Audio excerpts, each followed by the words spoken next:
This will be obvious later, but my mom never told me any of these stories. Edie would have, but Mom didn't like bringing up the past.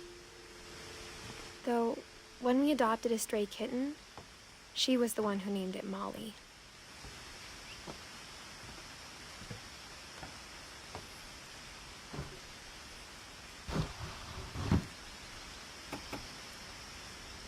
I spent a lot of time in Great-Grandma Edie's room.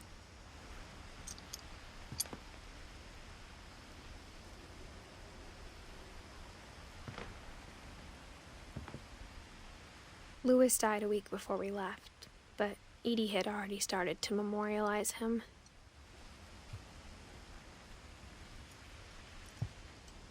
Her room was like a museum.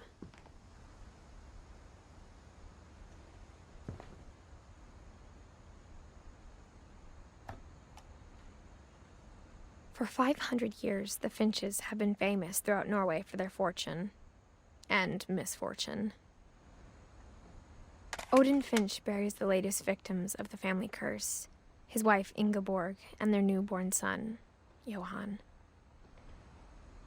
On January 7th, 1937, he set sail with his family and his house, hoping to leave the curse behind. But 40-foot waves off the coast of Washington send the house and Odin to the bottom of the sea. Odin's daughter Edie, with husband Sven and baby Molly, step ashore on their new home, Orcas Island. Odin Finch is the first to be buried in the new family cemetery. His daughter Edie is already dreaming of a new Finch house.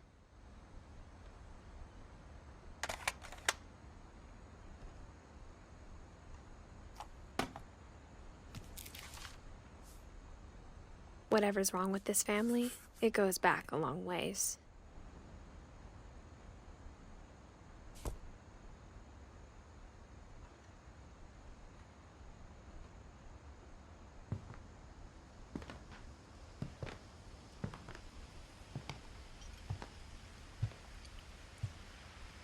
Edie gave a big interview about a mole man living under the Finch house. My mom was furious.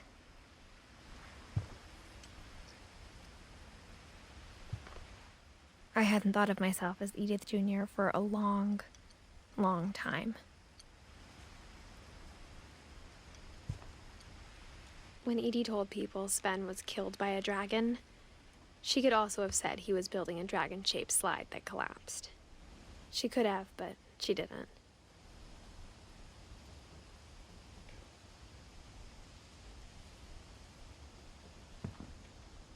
Even in her 90s, sometimes Edie seemed a lot younger than my mother.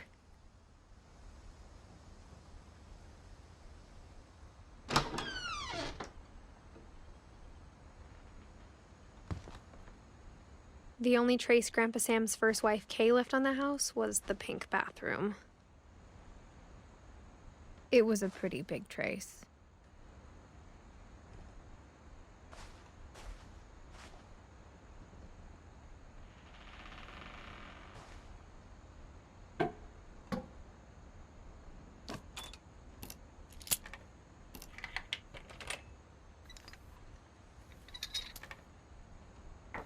There's a secret in this bathroom. It's in the last place you would look. It isn't in the cupboard. It's hidden in this book.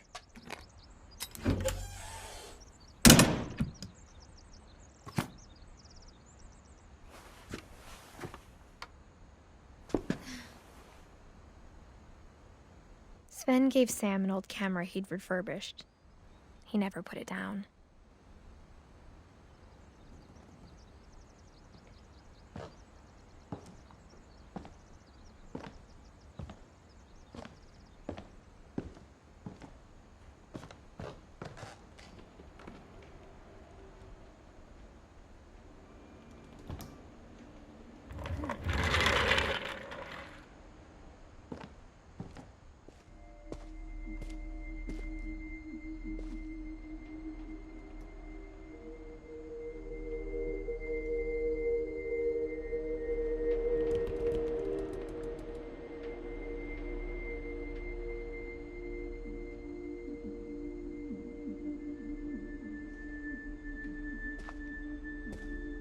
I knew Grandpa Sam had a twin.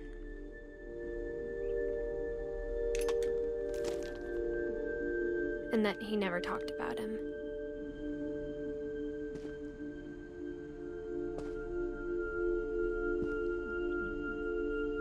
I guess my grandpa didn't like history any more than my mom did.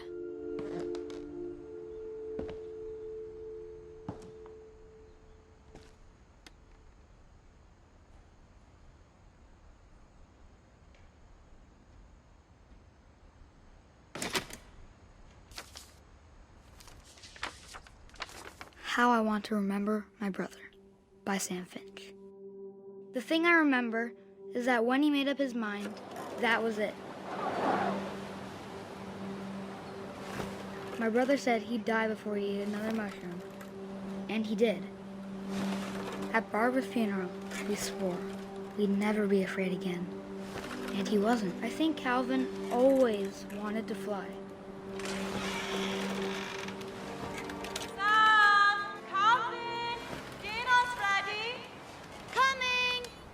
But that day, he finally made up his mind to do it. I told him going around was impossible. Maybe if I hadn't said that.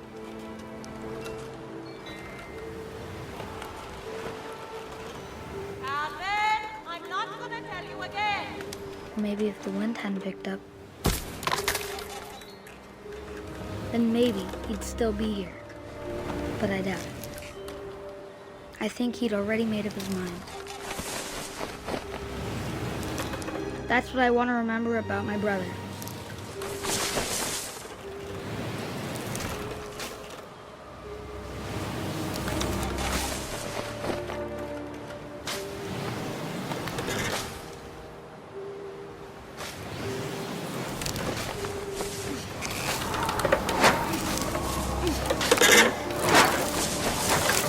The day he made up his mind to fly, and he did.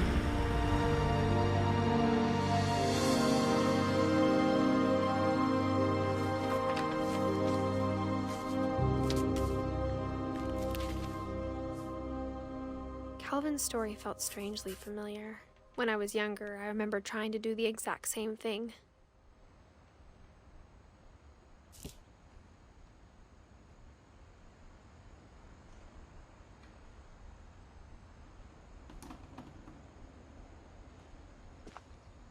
After the funeral, Edie roped off Calvin's half of the room.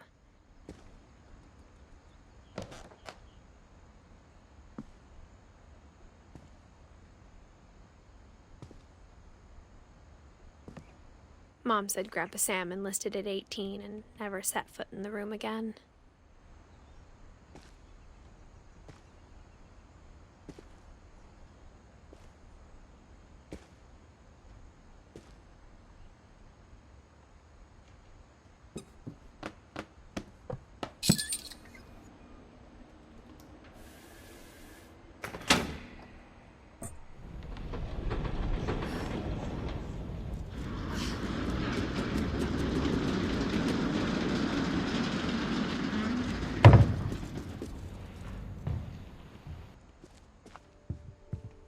The passages were a pretty tight fit.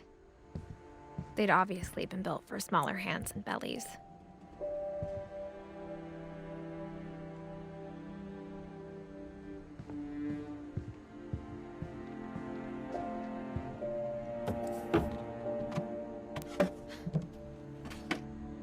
Growing up, I always thought of Barbara as a child star.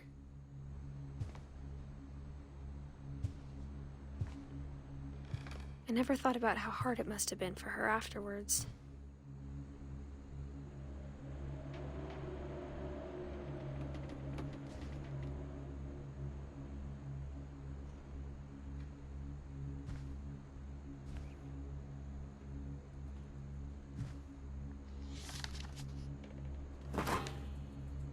Of all the stories people wrote about Barbara's death, I'm surprised Edie saved this one.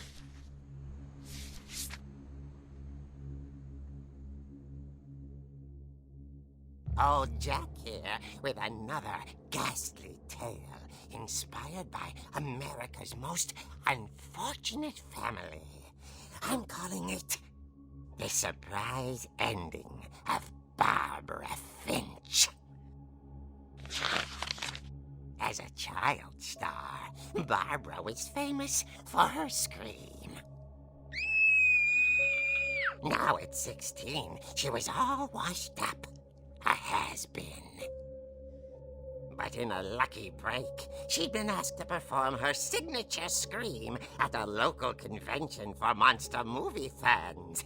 It was just the boost her career needed. Unfortunately, her scream hadn't aged well. Getting better. I think you just need the right motivation. Her biggest fan and current boyfriend, Rick, was about to demonstrate when... Now that was a great scream. It was Barbara's father, Sven. He'd slipped into a table saw and had to be rushed to the emergency room.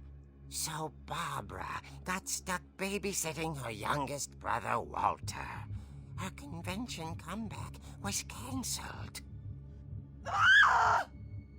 Okay, I'm hearing frustration, but I'm not hearing terror. What if I tried... A gang of hoodlums in Halloween masks have been terrorizing Orcas Island tonight. Police are urging residents to... That came from the basement.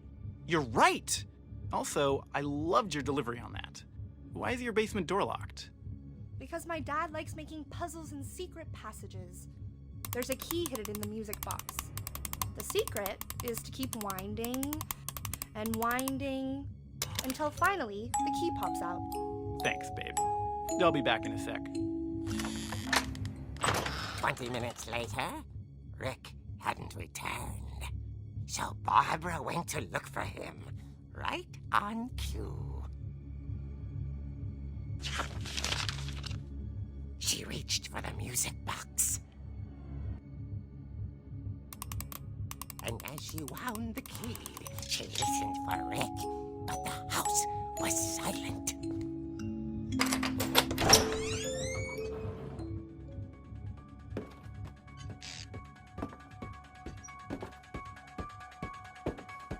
She found Rick's crutch and imagined the worst.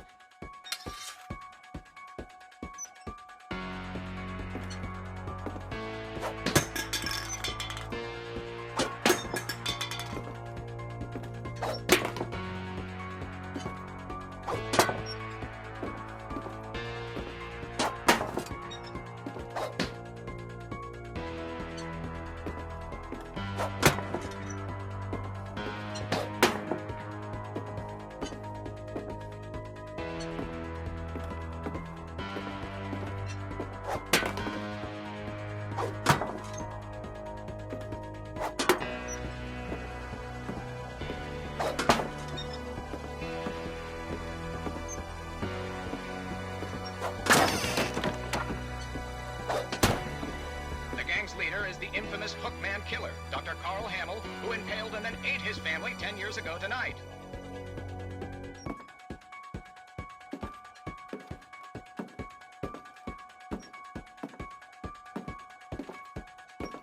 The old fridge rattled and grew still.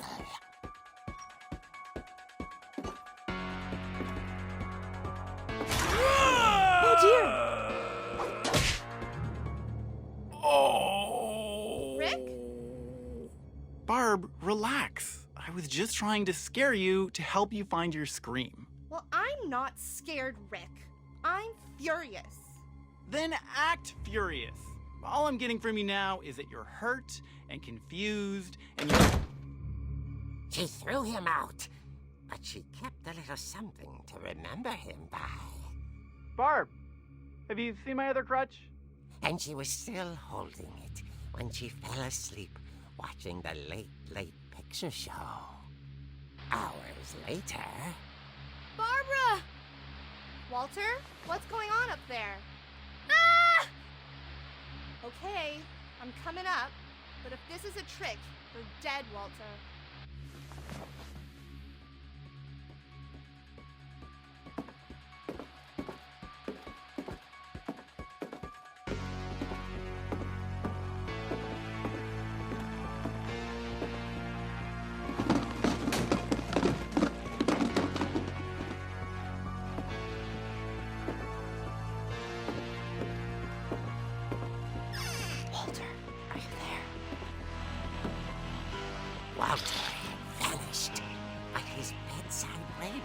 still on. Orcas Island police describe the man as 6 feet tall, with a steel hook for a hand. Residents are urged to lock all doors and windows and notify the police of any suspicious activity. Barbara turned, saw the hook man, and was speechless. He was quite smashing. And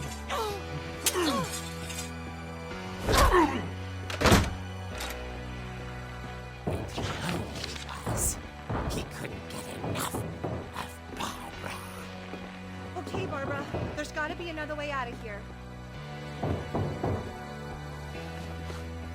That night, she played her part beautifully.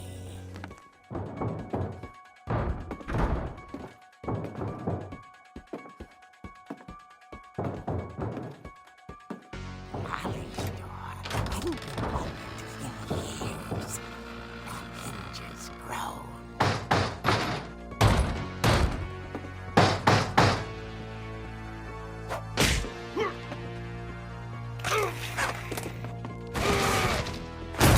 He wasn't moving, but she sensed the story might not be over yet.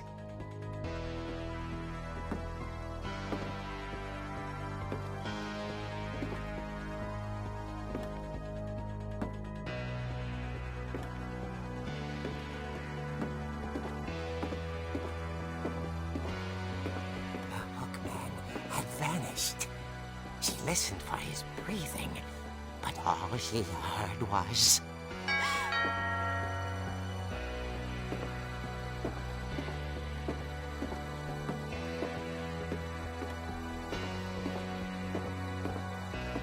At the door, she heard whispering. It was coming from inside the house.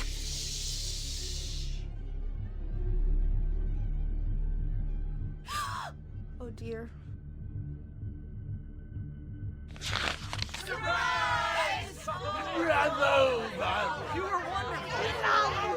The monsters had come to surprise her.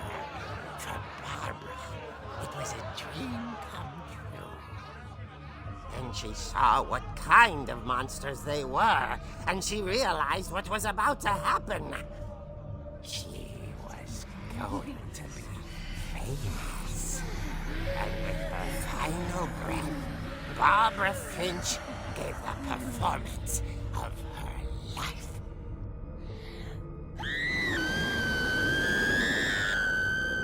I wasn't there myself, but I hear Barbara was magnificent.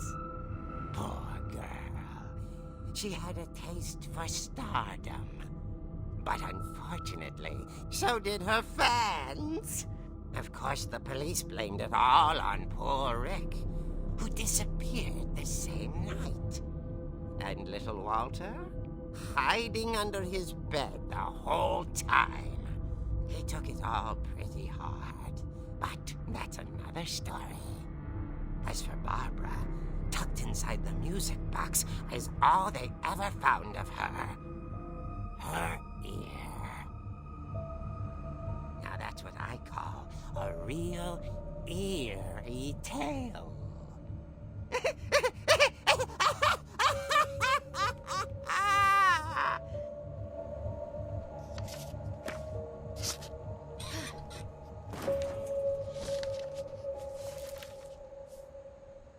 Edie told me all Barbara wanted was to be remembered, as absurd as that comic was.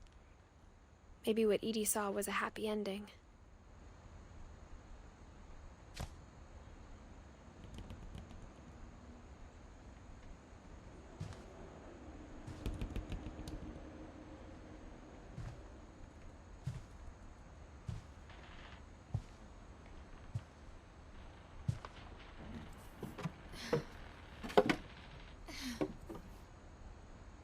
I guess now I know why Mom didn't like me playing with the music box.